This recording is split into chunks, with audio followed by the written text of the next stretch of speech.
Bienvenue à tous pour cette 20e audio. Déjà, je vais donner un mot. Élitisme. C'est un mot qui peut déplaire à certaines personnes parce que on se dit que normalement quand on est une personne élevée justement, on va vers l'autre, on va vers les petites gens comme on dit. Quelque chose que je fais sans problème en ce qui me concerne. Mais, il y a un mais, quand vous êtes des personnes qui ont été tirées d'un milieu pour aller vers autre chose, pour élever votre âme, votre esprit, votre compréhension du monde, vous appartenez à une élite.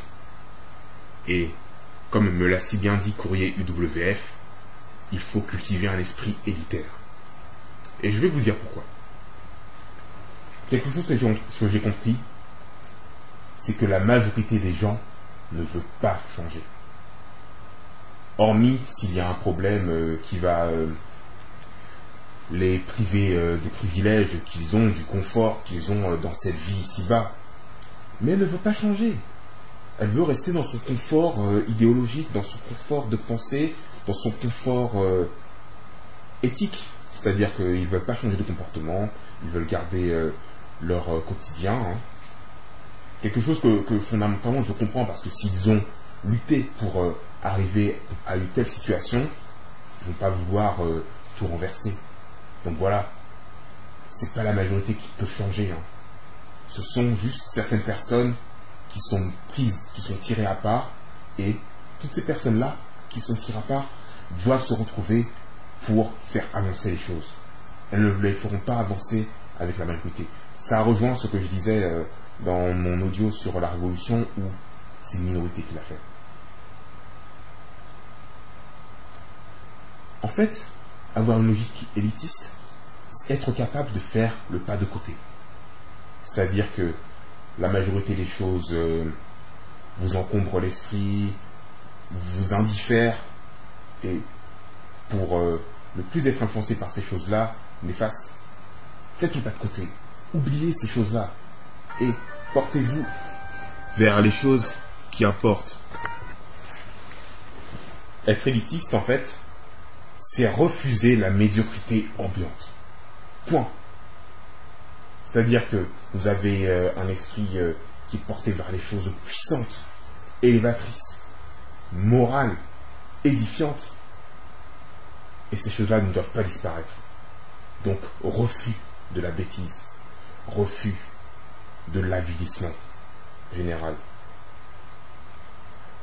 Cette volonté élitaire, ça peut faire qu'on se sépare de ses proches. Parce qu'on a des pensées qui ne sont pas semblables aux leurs. C'est quelque chose qui peut arriver. Je préfère prévenir les personnes qui retrouvent ces pensées-là dans leur esprit. Quand on a un esprit élitaire, il faut savoir ce que l'on défend. Vers quoi l'on se porte, quelles sont les valeurs qui nous font tenir. C'est important ici. C'est la base même d'une pensée élitaire. Et comme je le répète, ne vous attendez pas à être soutenu pour ces pensées-là. Elles passent au-dessus de la tête de la majorité des gens.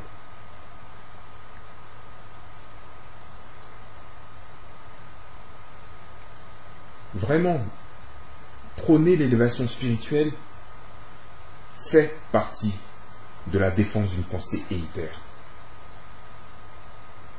Défendre le petit peuple dans ce qu'il a de grand, j'ai bien dit dans ce qu'il a de grand, ça en fait partie également. Et pour les croyants, la foi du charbonnier confère vraiment une force incommensurable car elle est dure comme l'obsidienne. C'est une foi qui a une telle valeur. Elle est inébranlable. Et elle doit être entretenue, cette foi du charbonnier.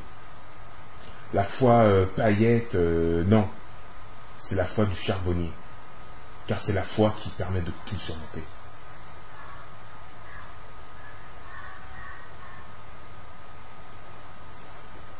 Donc, pour toutes les personnes qui ressentent ces pensées élitaires, il faut que vous assumiez ce que vous êtes et que vous le confrontiez à la morale dont vous vous revendiquez. Mettez-vous en question et créez en vous un brassage d'idées pour que vous soyez un être cohérent et non un être chaotique.